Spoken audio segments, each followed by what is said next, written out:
Do you remember when you were a kid and when you were in bed, that feeling or that sensation of being afraid to dangle your foot over the edge of the bed or some body part over the edge of the bed for fear of what was lurking beneath your bed, that something would come out and grab you? Or the sensation or feeling of coming up from the basement and turning the light off and running up the stairs for fear of what was chasing you behind you? Well, you were kind of delusional as a kid with those fears and those thinkings, and it's a small glimpse into what it's like to experience a fearful delusion.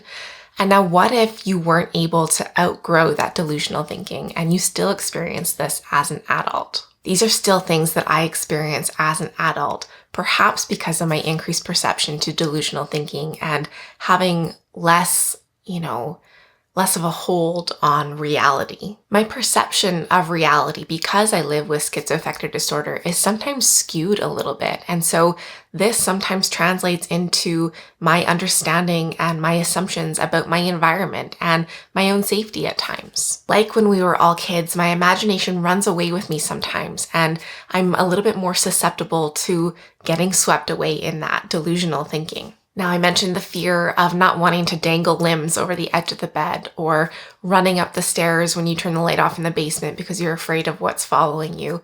But it's also things like being afraid of being on the lower levels of my house at night with the lights off alone. Or I have this fear that if the doors aren't closed in my bedroom when I'm sleeping sometimes, that intruders or scary things might be able to come in, and my imagination gets swept away with a lot of different things like that.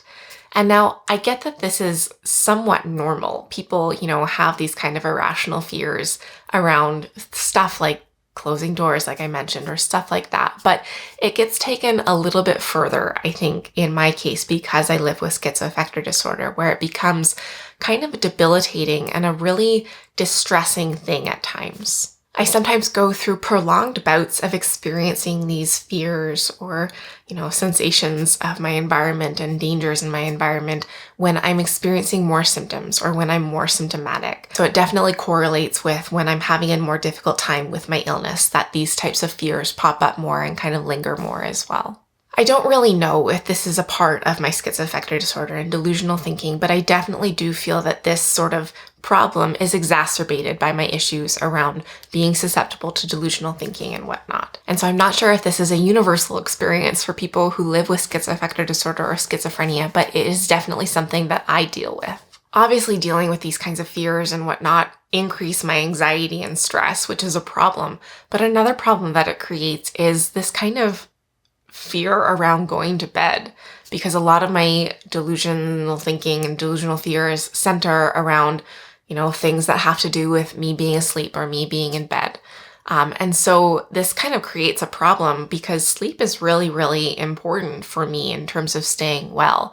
And so when I have this fear of going to bed and this reluctance to go to sleep, then that can really impede my ability to get enough sleep. So some strategies that I use to address these kind of irrational fears that I deal with are, along the not wanting to go to bed thing, sometimes I'll just make Rob, my partner, go to bed with me.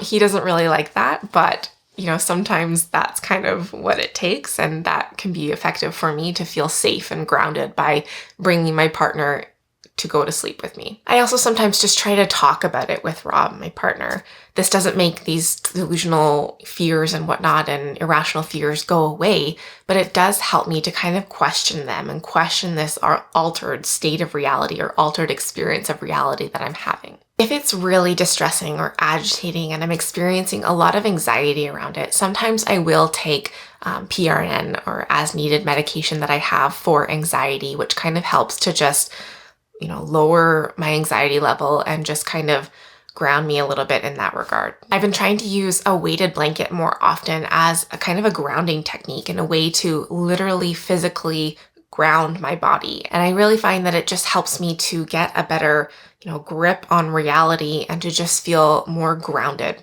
in my experience of my environment. Something else that I tend to do is I will stick my legs under Rob's legs, much to his dismay. But it's just something that really helps me to feel a sense of connection and a sense of grounding again.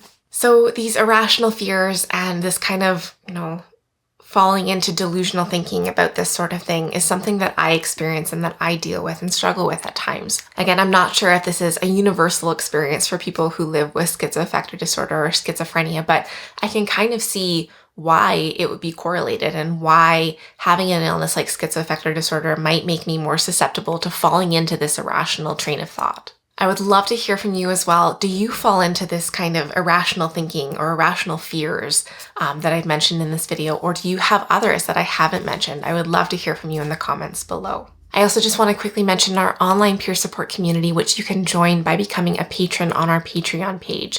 Once you become a patron, you get access to our Discord online peer support platform through which we offer various types of peer support, including weekly peer support groups.